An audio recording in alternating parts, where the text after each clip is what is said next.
আসসালামু আলাইকুম রহমতুল্লাহ। Welcome to Molla news TV. Molla news টিভির পক্ষ থেকে বাংলাদেশের সকল শ্রমিকদের জন্য একটি মহা গুরুত্বপূর্ণ আপডেট নিউজ। বিশেষ করে যারা গার্মেন্টস শ্রমিক রয়েছেন তাদের জন্য এটি খুবই গুরুত্বপূর্ণ একটি সংবাদ। বার্ষিক 9% মজুরি বৃদ্ধির সিদ্ধান্তে শ্রম অসন্তোষ।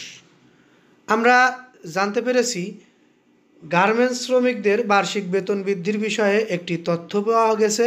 সেখানে বলা হয়েছে বার্ষিক বেতন বৃদ্ধি 9% হারে বাড়ানো হবে।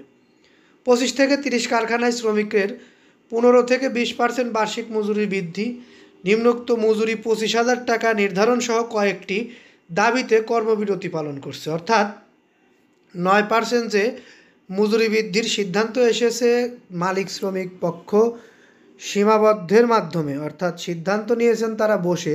সেই সিদ্ধান্ত অনেক কারখানা 20 থেকে 25টি অর্থাৎ 30টির মতো কারখানার শ্রমিকরা এই বিষয়টি মানে নাই। এখন পর্যন্ত তারা কর্মবিরতিতে চলে গেছে। তাদের দাবি সর্বনিম্ন বেতন 25,000 টাকা করতে হবে।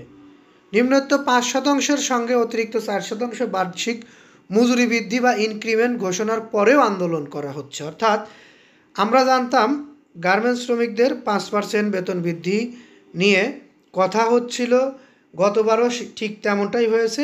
এবার সরকার এই অতিরিক্ত সকল কিছুর দামের সঙ্গে সামঞ্জস্য রেখে 9% হারে বেতন বৃদ্ধির একটি বিষয় উল্লেখ করেছেন। কিন্তু বিভিন্ন গার্মেন্টস কারখানা সহ শ্রমিকরা এই সিদ্ধান্ত মানতে নারাজ।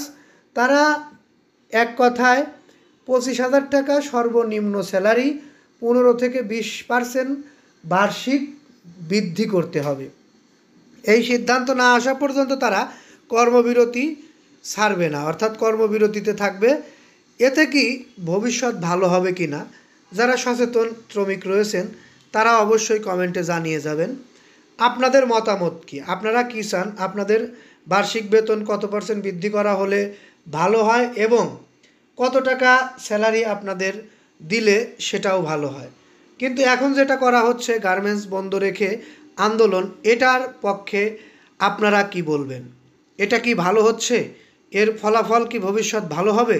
এই বিস্তারিত তথ্যের উপরে ভিত্তি করে অবশ্যই আপনারা আপনাদের মূল্যবান মতামত কমেন্ট বক্সে জানিয়ে যাবেন এবং পরবর্তীতে আমাদের থেকে এরকম ধরনের গুরুত্বপূর্ণ নিউজ পেতে অবশ্যই চ্যানেলটি সাবস্ক্রাইব করে বেল বাটন অন করে রাখবেন। এই প্রত্যাশা রেখে এখান থেকে বিদায় নিচ্ছি। আসসালামু আলাইকুম।